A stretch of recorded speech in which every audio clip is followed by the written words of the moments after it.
વિદ્યાર્થી મિત્રો, અગાઉના વિડિયોની અંદર છેલ્લે આપણે સહસંયોજક બંધ અને એના પ્રકારોની વાત કરી. એક બંધ, દ્વિબંધ અને ત્રિબંધ, એના ઉદાહરણો પણ જોયા. મિત્રો, રોજબરોજ નવા નવા કાર્બનિક સંયોજનો શોધાય છે અને અસંખ્ય સંયોજનો આપણી જોડે છે. એનું મૂળ કારણ કાર્બનનો સર્વતોમુખી સ્વભાવ છે. એના માટે બે પરિબળો જવાબદાર છે. એક તો કાર્બન પરમાણુ બીજા કાર્બન પરમાણુઓ સાથે જોડાઈ અને લાંબી શૃંખલા બનાવવાની વૃત્તિ ધરાવે છે, જેને કેટેનેશનનો ગુણધર્મ છે.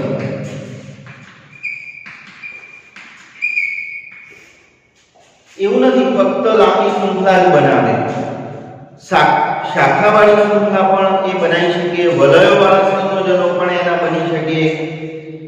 આ સ્વભાવને કારણે નવા નવા કાર્બનિક સંયોજનો શોધાતા જાય છે અને આ કેટેનેશનનો ગુણધર્મ બીજા તત્વોની અંદર છે ખરો, પણ કાર્બન જેટલો નથી.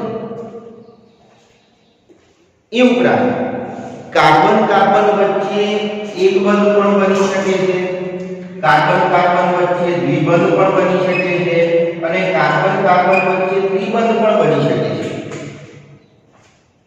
અને એટલા જ માટે નવા નવા કાર્બનિક સંયોજનો શોધાતા જાય છે. સિલિકોનની હાઇડ્રોજન સાથેના સંયોજનો જે છે એ કાર્બન જેવા છે ખરા, પણ એની અંદર લિમિટેશન છે.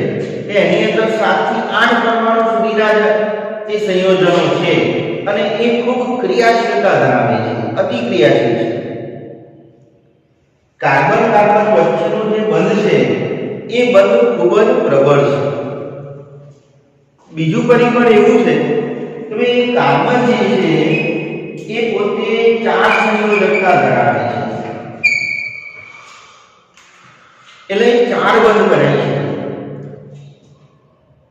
કાર્બન બીજા 4 કાર્બન સાથે જોડાઈ શકે અથવા તો એક ઇલેક્ટ્રોન અથવા તો એક સંયોજકતા ધરાવતા અન્ય પરમાણુ સાથે એ 4 બંધ બનાવી શકે. અને એટલા માટે આપણે કાર્બનના વધુને વધુ સંયોજનો આપણને મળતા જાય છે. બીજી વસ્તુ, કાર્બન જે છે એની અંદર ફક્ત ને ફક્ત 2 જ કક્ષાઓ છે, એટલે કદની અંદર એ ખૂબ નાનો છે. એટલે પરમાણુના કેન્દ્રની અંદર એ કેન્દ્રથી નજીક છે, એટલે ઇલેક્ટ્રોનની ભાગીદારી કરતું જે ઇલેક્ટ્રોન યુગ્મ છે એને આકર્ષણથી જકડી રાખે છે. અને એટલા જ માટે એના જે બંધ છે એ બંધ ખૂબ પ્રબળ છે.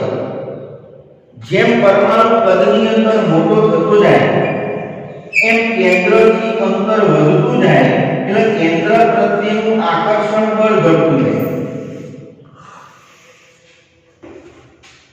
અને જેમ જેમ દૂર જતો જાય એમ એ ઇલેક્ટ્રોન યુગ્મને આકર્ષણથી જાળવી રાખવો ઓછો શક્ય બને. એટલે એવા બંધો એ નિર્બળ બંધો બનતા હોય છે. બરાબર? કાર્બન પરમાણુ એક બંધ, દ્વિબંધ અને ત્રિબંધ ધરાવે છે, પણ જે સંયોજનોની અંદર કાર્બન કાર્બન વચ્ચે ફક્ત ને ફક્ત એક બંધ હોય, એટલે એવું પણ કહી શકીએ કે કાર્બનની ચારેય સંયોજકતાઓ એક બંધથી સંતોષાયેલી હોય તો એવા સંયોજનોને આપણે સંતૃપ્ત સંયોજનો કહીશું.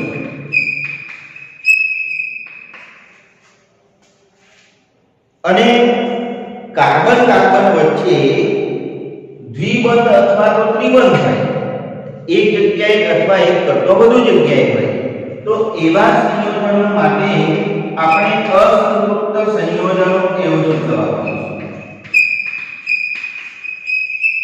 એટલે ટૂંકમાં સંયોજનની અંદર જો બધા જ એક બંધ હોય તો એ સંતૃપ્ત સંયોજનો કહેવાય, અને એક અથવા એક કરતો વધુ જગ્યાએ દ્વિબંધ અથવા તો ત્રિબંધ આવતો હોય તો એવા સંયોજનો માટે આપણે અસંતૃપ્ત સંયોજનો એવો શબ્દ વાપરીશું.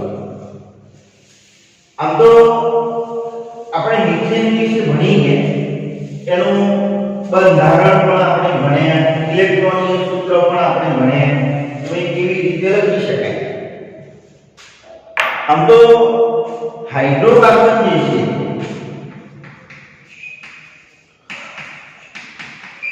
હાઇડ્રોકાર્બન એટલે જે સંયોજનો કાર્બન અને હાઇડ્રોજનના બનેલા હોય એવા સંયોજનોને આપણે હાઇડ્રોકાર્બન સંયોજનો કહીએ છીએ. એવું નથી કે બે કાર્બન એક ફક્ત હાઇડ્રોજન સાથે જોડાય છે, એ સિવાયના અન્ય પરમાણુઓ હેલોજન છે, ક્લોરીન, હેલોજન એટલે chlorine, chlorine, bromine, iodine, sulphur, oxygen, nitrogen આવા પરમાણુઓ સાથે પણ જોડાય છે. પણ એના ગુણધર્મો હાઇડ્રોકાર્બન સંયોજનો કરતા જુદા છે અને એ ગુણધર્મોનો આધાર એની અંદર હાજર રહેલા અન્ય પરમાણુ ઉપર છે. કાર્બન અને હાઇડ્રોજન સિવાયનો જે પરમાણુ એની સાથે જોડાય છે એની ઉપર રહેલો છે. આપણે સંતૃપ્ત અને અસંતૃપ્ત સંયોજનો સમજવા માટે આપણે હાઇડ્રોકાર્બન વર્ગીકરણ જોઈએ. જે સંયોજનો કાર્બન અને હાઇડ્રોજનના બનેલા હોય એવા સંયોજનોને આપણે હાઇડ્રોકાર્બન સંયોજનો કહીશું. એના મુખ્યત્વે બે પ્રકાર છે: સંતૃપ્ત હાઇડ્રોકાર્બન અને અસંતૃપ્ત હાઇડ્રોકાર્બન. સંતૃપ્ત હાઇડ્રોકાર્બન અને અસંતૃપ્ત હાઇડ્રોકાર્બન.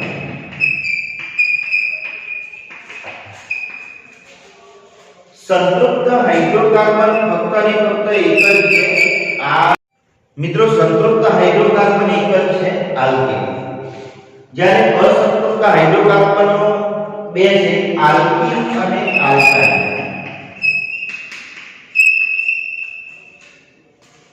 આલ્કીન જે સંયોજનો છે એનું સામાન્ય સૂત્ર CnH2n+2 છે.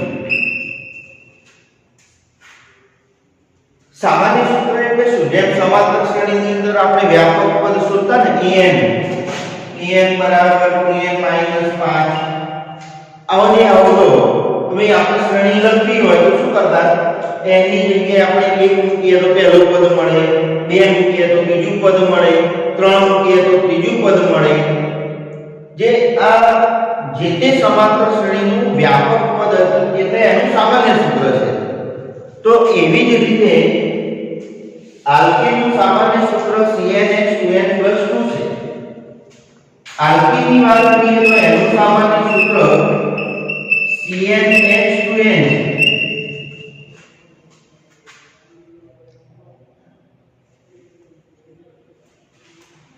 આલ્કાઇનનું સામાન્ય સૂત્ર CnH2n-2 છે.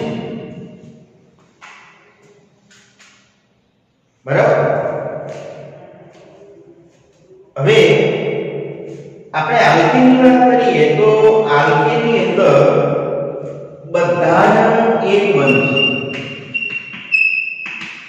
દરેક કાર્બનની ચારે સંયોજકતાઓ એક બંધ વડે સંતોષાયેલી છે. અહીં આપણા સામાન્ય સૂત્રની અંદર n ની જગ્યાએ વારાફરતી આપણે 1 2 3 4 એમ મૂકતા જઈએ એટલે આલ્કેનના સભ્યો આપણને મળતા જાય. માની લો કે n બરાબર 1 મૂકીએ તો C1 પણ 1 તો આપણે લખતા નથી એટલે C.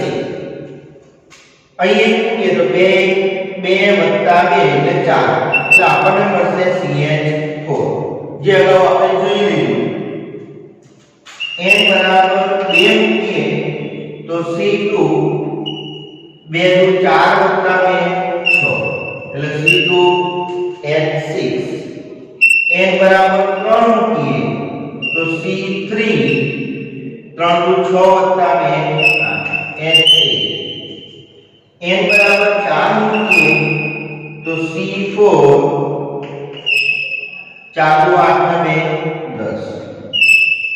n બરાબર 5 મૂકીએ તો C5H12. n બરાબર 6 મૂકીએ તો C6 H14.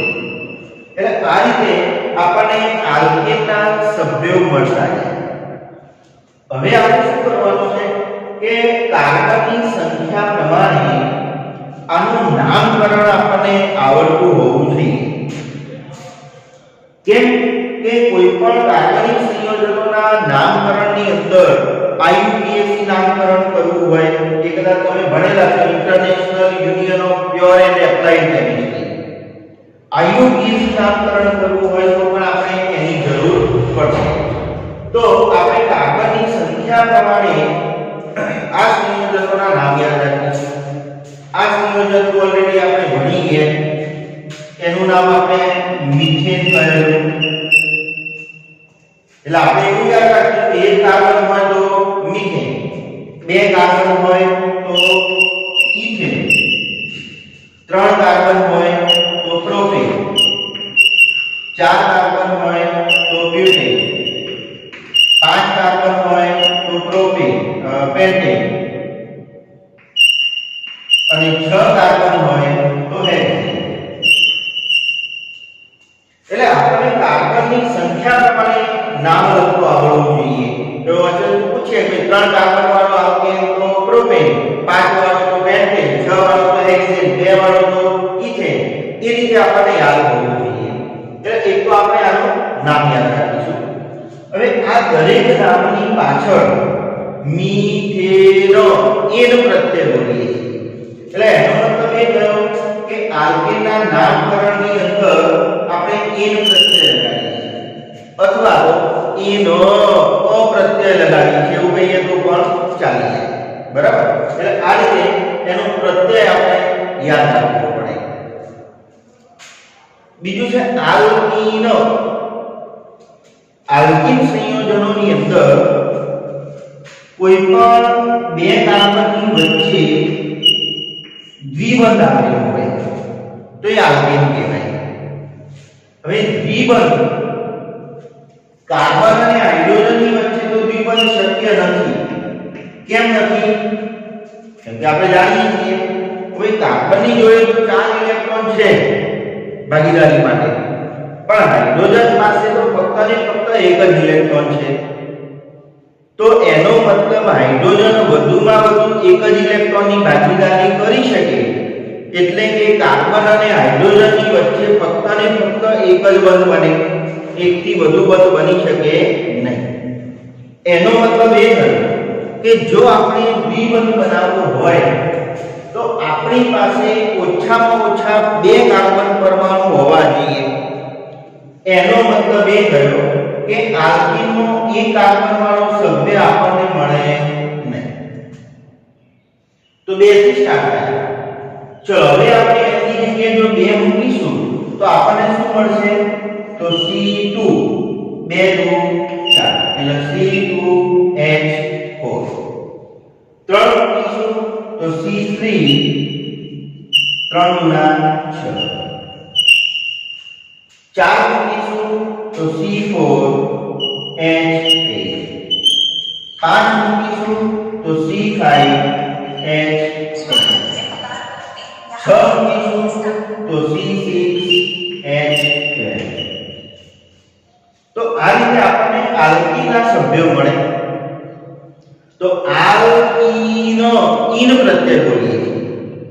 તો આલ્કેનના નામકરણનો ઇન પ્રત્યય કાઢી અને આપણે ઇન પ્રત્યય લગાવીએ એટલે આપણને આલ્કીન શ્રેણીના સભ્યનો નામકરણ મળી જાય. તો મીથેન તો પહેલો સભ્ય તો છે જ નહીં. ઇથેન એન કાઢી અને ઇન પ્રત્યય લગાવવાનો એટલે નામ થઈ જાય ઇથીન. પ્રોપેન તો પ્રોપીન. ब्यूटेन तो ब्यूटीन. पेंटेन तो पेंटीन. हेक्सेन तो हेक्सीन. आ રીતે એનું નામકરણ થઈ જાય. તો એનો મતલબ એ થયો કે આલ્કીનના નામકરણની અંદર આપણે ઇન પ્રત્યય લગાવીએ છીએ. તો એવી જ રીતે આલ્કાઇનની અંદર કોઈ પણ બે કાર્બન પરમાણુની વચ્ચે ત્રિબંધ હોય તો આપણે એને આલ્કાઇન કહીશું. આલ્કાઇનની અંદર ત્રિબંધ બનાવવાનો છે તો ત્રિબંધ પણ કાર્બન અને હાઇડ્રોજનની વચ્ચે બની શકે નહીં. તો એનો મતલબ એ થયો કે ત્રણ બંધ ફક્ત ને ફક્ત કાર્બન કાર્બન વચ્ચે શક્ય છે. એટલે એના માટે ઓછામાં ઓછા બે કાર્બન પરમાણુ ધરાવતું સંયોજન આપણને નાનામાં નાનું મળે. મોટા મોટું ગમે એટલું હોઈ શકે, પણ ઓછામાં ઓછા બે કાર્બનથી આ સભ્ય સ્ટાર્ટ થાય. એનો મતલબ આનું પણ એક કાર્બન ધરાવતું સંયોજન મળે નહીં. તો ચલો બે થી સ્ટાર્ટ કરીએ. તો આપણે જ્યાં જ્યાં n દેખાય ત્યાં બે મૂકીએ તો શું મળે? C2. 2 * 4 4 માંથી 2 જાય તો 2 C2H2. 3 મૂકીએ તો C3 3 * 6 માંથી 2 જાય તો 4. ચલો 4 મૂકીએ તો C4 4 * 8 માંથી 2 જાય તો 6. C5 5 * 10 માંથી 2 જાય તો 8. 6 મૂકીએ તો C6 H 6 * 12 માંથી 2 જાય તો 10. એટલે આ રીતે આપણને આલ્કાઇન સંયોજનો મળે. તો આલ્કાઇન આઇન પ્રત્યય પાછળ બોલીએ છીએ. તો આલ્કેનનો એન પ્રત્યય કાઢી અને જો તમે આઇન પ્રત્યય લગાડો એટલે આપણને આલ્કાઇન સંયોજનોનું નામકરણ મળી જાય. તો પહેલો શબ્દ તો છે ને, તો બીજો ઈથેન એન કાઢી અને આઇન પ્રત્યય લગાવવાનો એટલે નામ થઈ જાય ઇથાઇન. આનો બીજો ઔદ્યોગિક નામ છે એસિટિલિન કહેવાય. પણ અત્યારે આપણે આ પ્રત્યય પ્રમાણેના નામકરણની વાત કરીએ છીએ. 3 હોય તો પ્રોપેન તો થઈ જાય પ્રોપાઇન.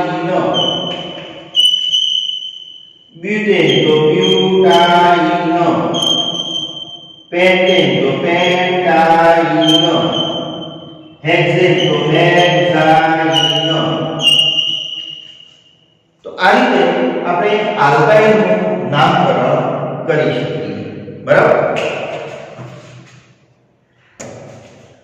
હવે મિત્રો આપણે મિથેન નું બંધારણીય સૂત્ર અને ઇલેક્ટ્રોનીય સૂત્રની આગળ વાત કરેલી. એ જ રીતે આના લખતા હોય તો પણ આપણે લખી શકીએ. કેવી રીતે જોઈએ ઉદાહરણ આના પણ આપણે જોઈશું, પણ એ પછી વાત. હવે માની લો કે બે કાર્બન વાળો ઇથેન છે. આની સૂત્ર છે C2H6 ઇથેન. હવે આપણે બંધારણીય સૂત્ર લખવું હોય તો બે કાર્બન છે. બરાબર? આલ્કેન છે એટલે આપણને ખબર છે કે દરેક કાર્બનની ચારેય સંયોજકતાઓ એક બંધથી સંતોષાયેલી છે. એટલે દરેક કાર્બનની આજુબાજુ 4 એક બંધ છે. હવે જે સ્થાન ખાલી છે એ સ્થાન કાર્બનની ચારેય સંયોજકતા પૂર્ણ કરવા માટે આપણે હાઇડ્રોજન લગાડીએ. એટલે ઓટોમેટિક હાઇડ્રોજન જેટલા હોય એટલી સંખ્યા થઈ જ જાય. 6 3 ને 3 6. માનો કે આનું ઇલેક્ટ્રોનનું સૂત્ર લખવું હોય તો આપણે એવું ભણી ગયા કે જ્યાં એક બંધ ક્યારે કરે તો એક એક ઇલેક્ટ્રોનની ભાગીદારી થાય ત્યારે. એટલે બધા એક બંધ છે એનો મતલબ દરેક જગ્યાએ એક એક ઇલેક્ટ્રોનની ભાગીદારી થયેલી છે. તો પહેલો દાખલો એના 4 ઇલેક્ટ્રોન આપણે ટપકા વડે બતાવીએ. આ બીજો કાર્બન એના પણ 4 ઇલેક્ટ્રોન ટપકા વડે બતાવીએ. હવે જો હાઇડ્રોજન છે તો હાઇડ્રોજન અને એનો એક ઇલેક્ટ્રોન લખવાનો. તો હાઇડ્રોજનના ઇલેક્ટ્રોનને આપણે માત્ર ચોકડી વડે બતાવીએ. તો આ રીતે હાઇડ્રોજન આવતા છે.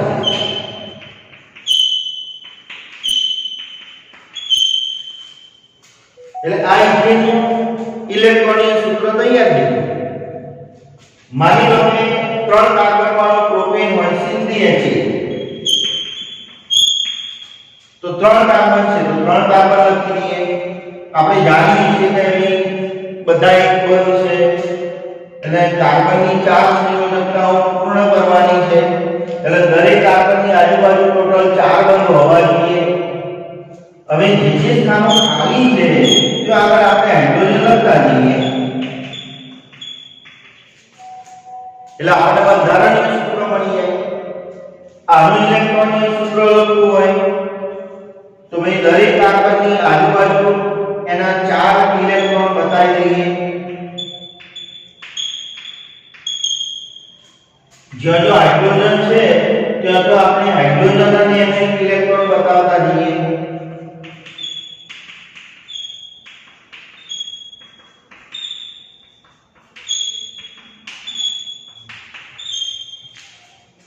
તો એનું ઇલેક્ટ્રોનીય સૂત્ર થઈ ગયું. તો આ રીતે આવા જે કંઈ સંયોજનો આપણી જોડે છે એ બધાના તમે આ રીતે બંધારણીય સૂત્રો અને ઇલેક્ટ્રોનીય સૂત્રો લખી શકો. બરાબર? તો આ રીતે આપણે લખીએ તો બાકીનાનો તમારે આ રીતે લખવાનો પ્રયત્ન કરવાનો.